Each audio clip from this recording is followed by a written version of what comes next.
Hello everyone, welcome to this Thursday's usual Facebook Live. I'm delighted to join you as I do every single week. It's one of the parts of the week that I really look forward to, and I look forward to seeing who is able to join me online.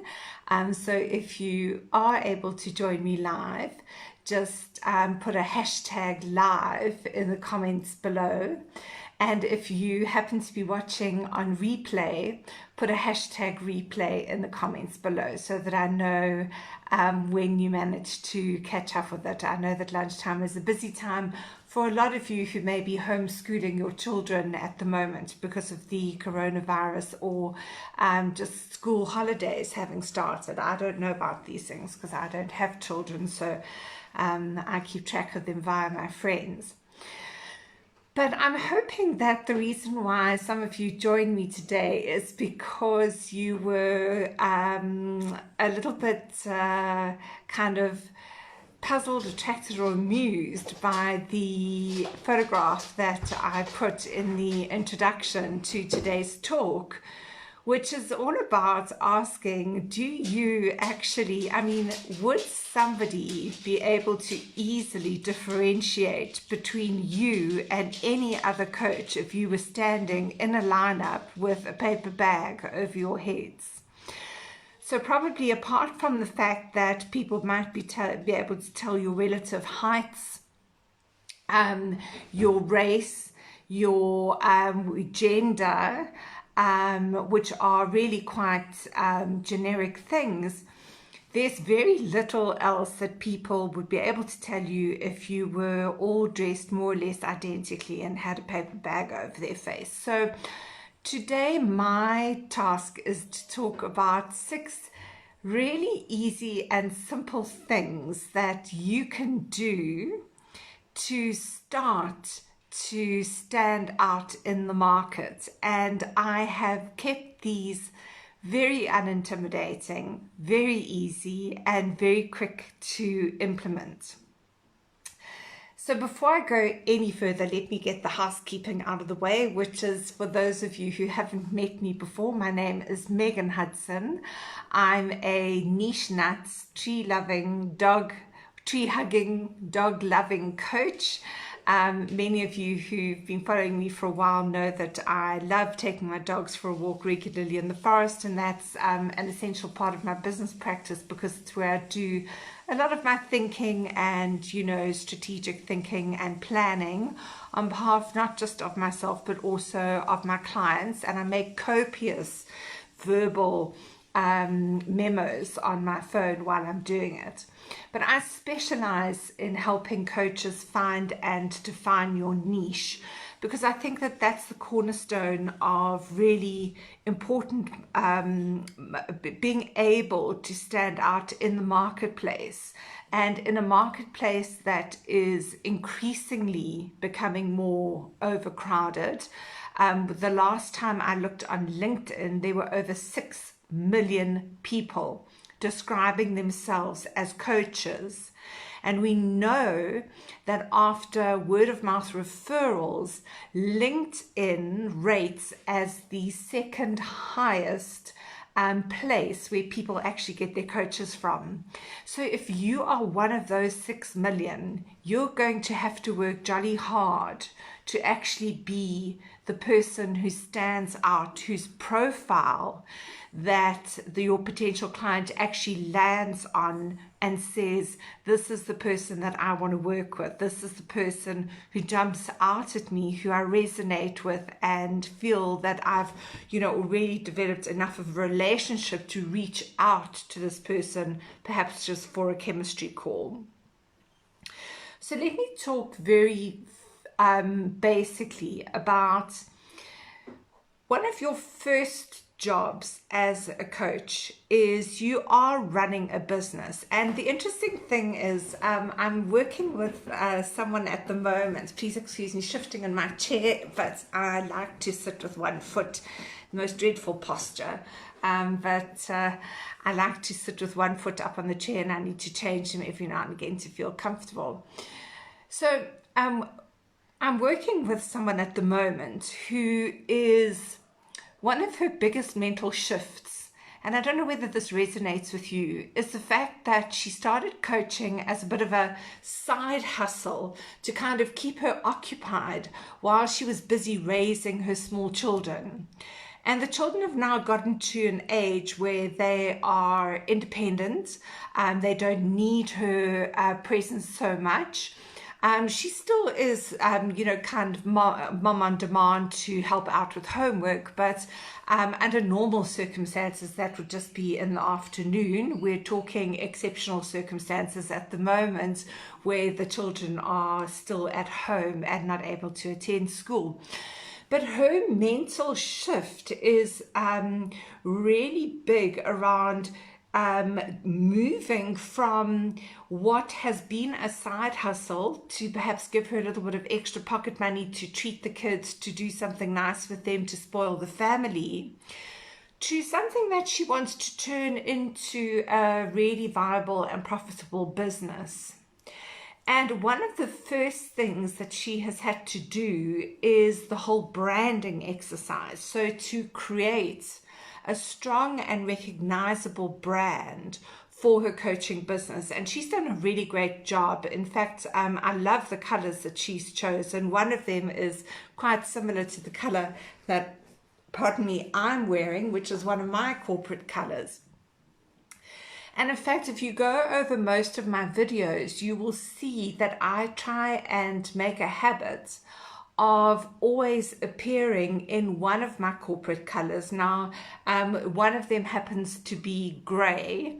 I don't wear it too often, but sort of the dusty pinks and the burgundies or maroons are very much my dominant corporate colors, which means that there is a kind of visual collective appearance to where and how I show up. And I've had a lot of people commenting on the visual material that I put out, which is very carefully curated by, and I don't have an artistic background. I don't have an artist's bone in my body.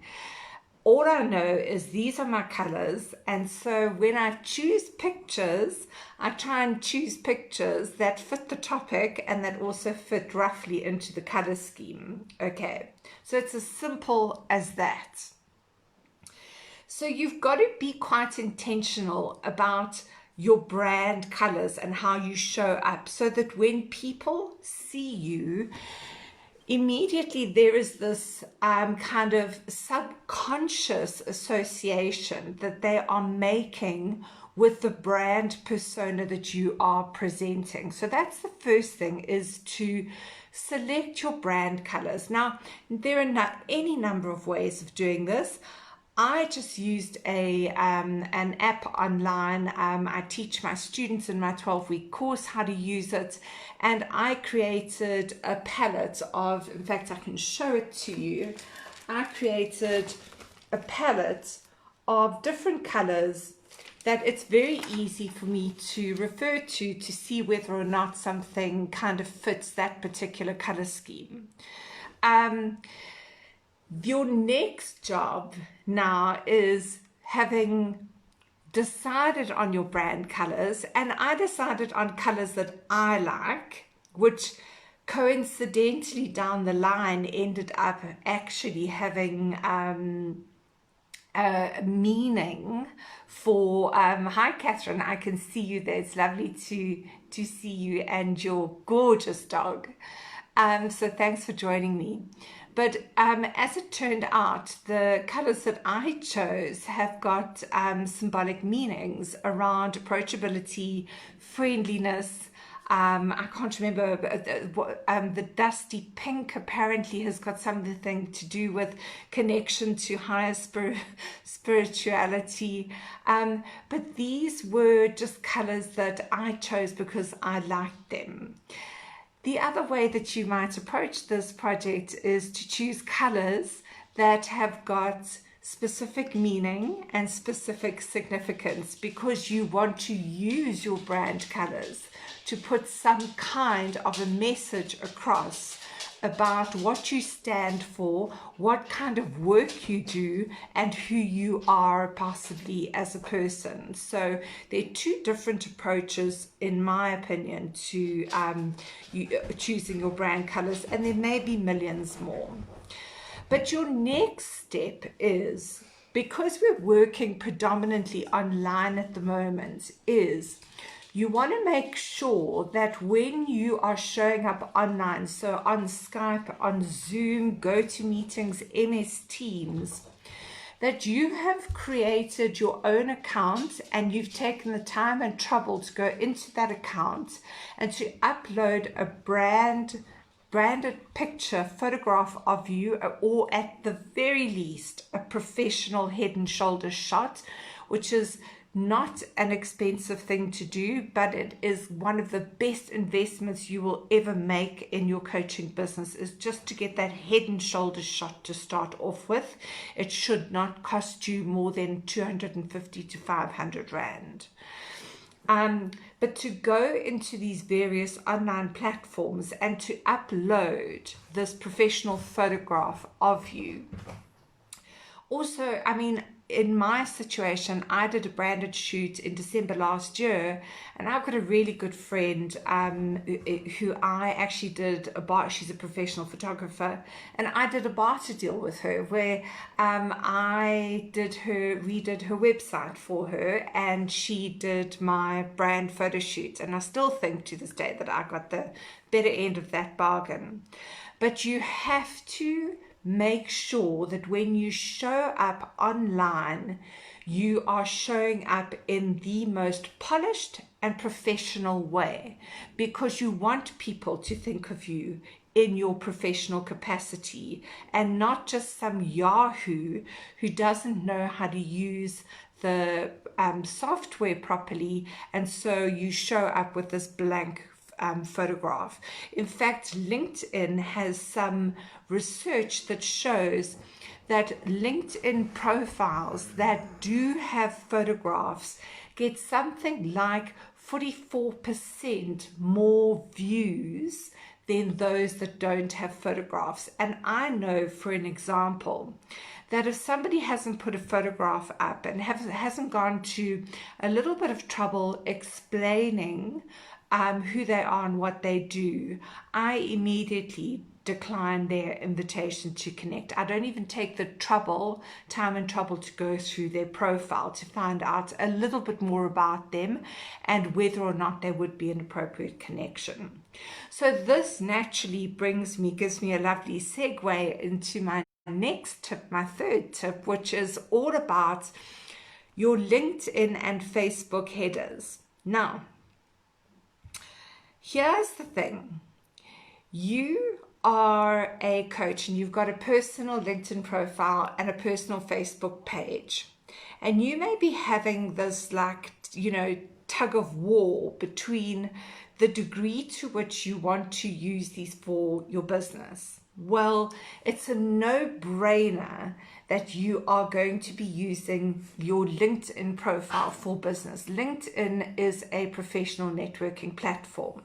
So at the very least, put up your professional head and shoulders shot, and then create a banner and upload a banner behind it, so you don't have that generic blue banner showing.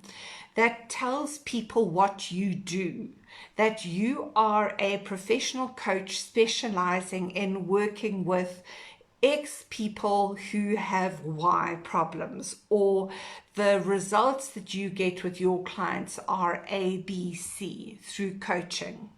All right? Make it easy, simple, and very quick for people, because you've only got that 3 to 4 second gap to get their attention. And that header is one of the best places that you can do it. Again, make sure it's in one of the colors that you have chosen for your brand. Make sure that you use your professional head and shoulders shot in your LinkedIn profile photograph. And if you do decide while you are building your coaching practice to use your personal coaching profile to get some of your messaging out, because that is where you think that you will find some of your potential clients, then I do suggest that you also do the same kind of messaging exercise with your Facebook header, just to say that you are a qualified professional coach or consultant or specialist working in a particular area, and these are the results that your clients get from working with you. And you know, you could even actually put up a quotation from a client, you know, as so what we call social proof, with that client's permission, obviously.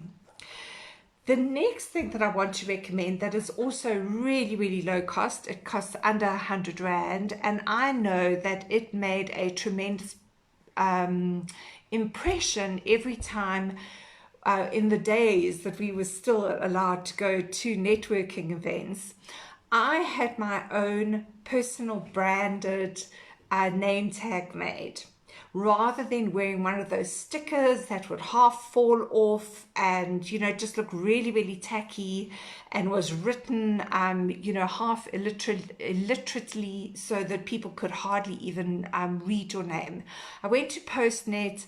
I got just a very plain name tag made that said Megan Hudson, niche intelligence, end of story.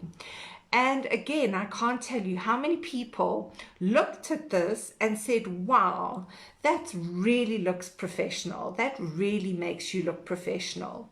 It cost me less than 100 Rand, but it gives this impression, this lasting impression of your levels of professionalism. And it's just such a simple, easy thing to do.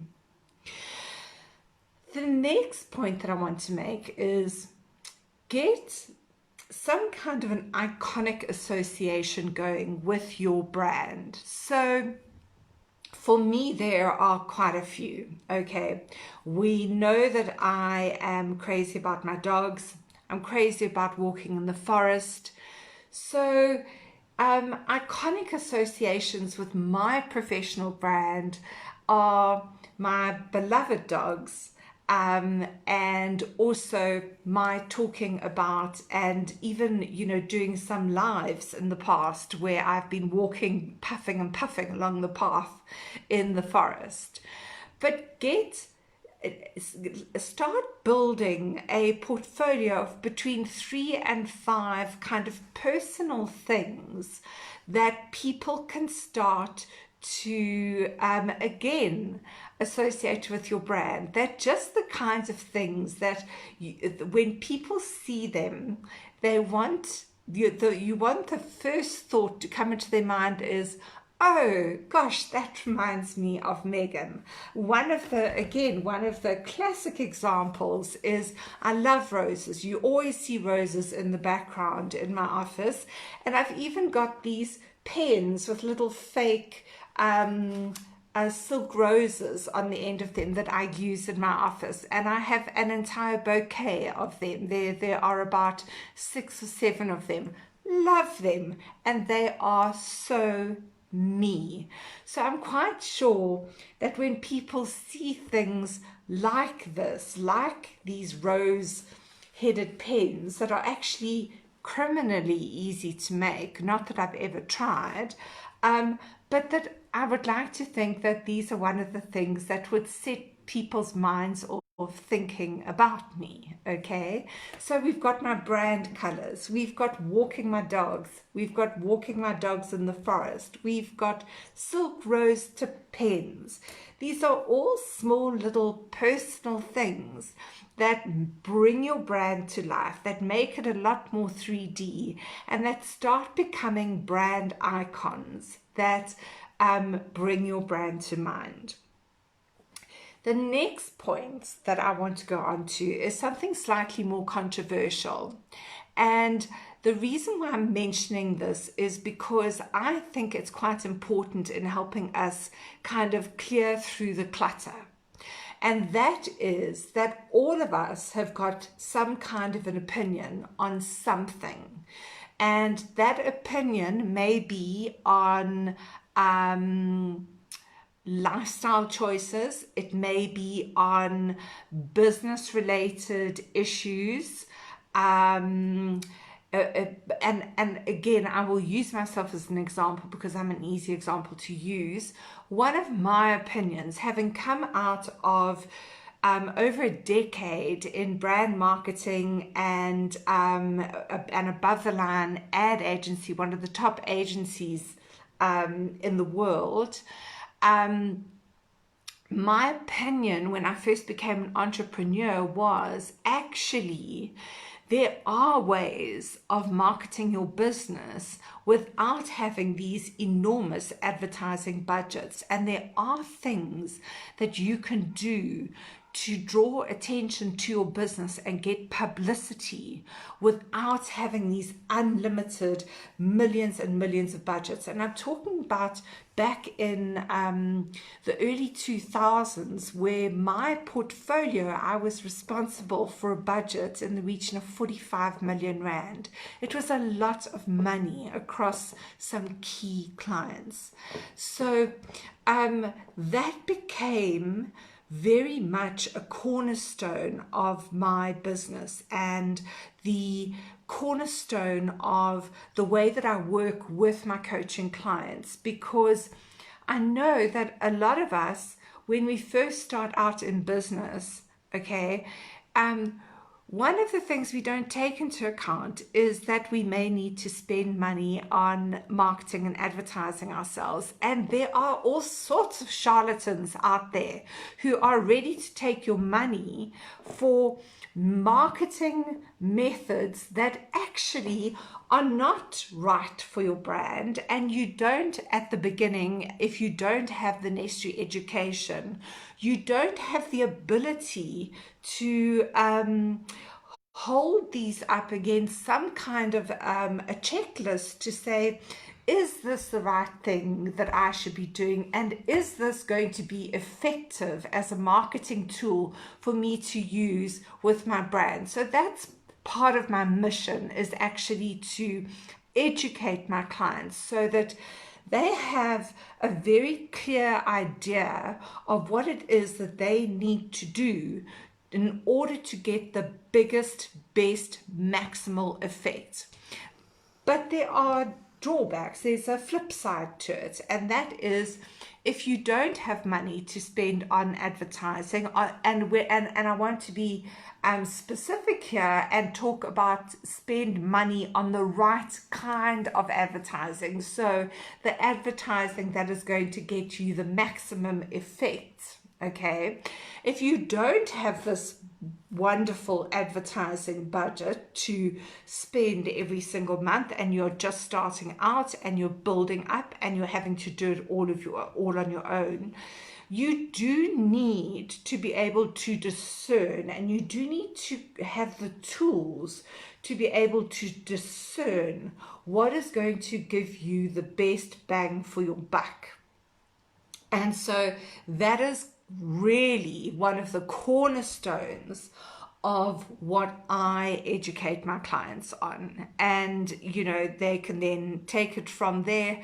And when their business grows, change things and start integrating things where they are spending money in certain ways. But they have the knowledge to be able to discern and choose the right things to build their business in the most authentic way, and to get directly in front of the clients that they need to be getting in front of.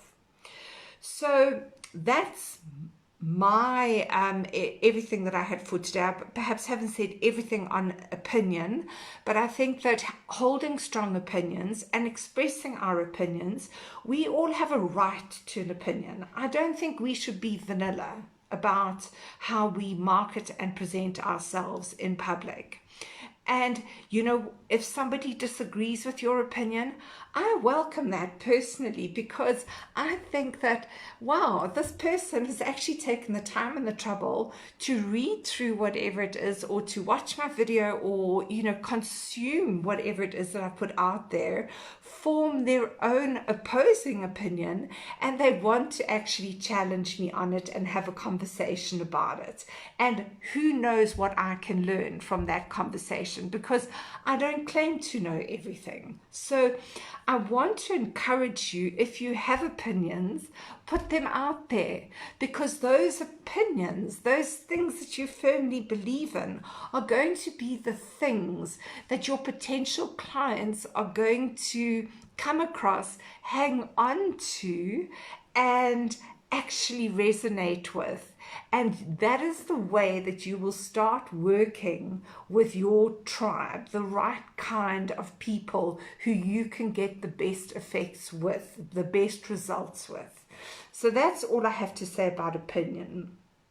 The last thing I wanted to mention is that next Friday from 9 to 12, I'm honored beyond belief to be participating in a Zoom event. There is a cost to the tickets, but I'm going to be one of 4 women people talking about, and I am reading the write-up about it here, so please excuse that, mastering your personal power and giving you powerful tools to bounce back, remain in charge, navigate adversity and challenges. And we're going to be talking about, in particular, resilience and the impact that the coronavirus has had specifically on women, and the additional burdens that women have had to take on because of having children at home, having to take, you know, not have the luxury at certain stages of just defaulting to let's order pizza, or, you know, let's get a takeout meal, having to do all of the home cook. All of those small things add up and add to the woman's burden. I mean, there was a point where for some of us, our domestic workers were off for quite a few months, and so we had, you know, all of that to take care of as well. And I've had friends say to me, what you can't see in the corner of the room is the pile of washing that I just haven't got the energy to iron and tackle at the moment. So, you know, this is part of what we're going to be talking about as a group, and I'm very proud to share my colleagues with you. So one of them is Dr. Maureen Tong. She has got her PhD in international law, but she is also the Chief Executive Officer of Coach Companion in South Africa, so she is a coach. She has a pedigree a mile long, but is one of the most charming, wonderful, and incredible people you could ever hope to meet. There's myself. Then there's another lady, Mavis Ureke. She is studying for her PhD at the moment, so I don't know where she's had the time to put this together. But she is looking at the psychology of leadership through doing her PhD in the psychology of leadership at the William James College in the USA. And she is an international behavioural science and performance specialist, and she owns Leadership Management International. So she's also in the leadership and development and coaching space. And then the 4th person who is joining us is Nyaradzo Adams. So she again is a leadership specialist who works with people to find their path of authentic power and courageous self and leadership within. And she believes that this journey begins with a deep level of self-awareness. She is a graduate of the University of Oxford and UCT. She's an ontological coach and uses neuroscience in her approach. I really am in the presence of greatness. So this is next Friday from 9 until 12. And as soon as I have made this video public, I will post a link to this particular event so that if you are interested in attending, you can find out more about it.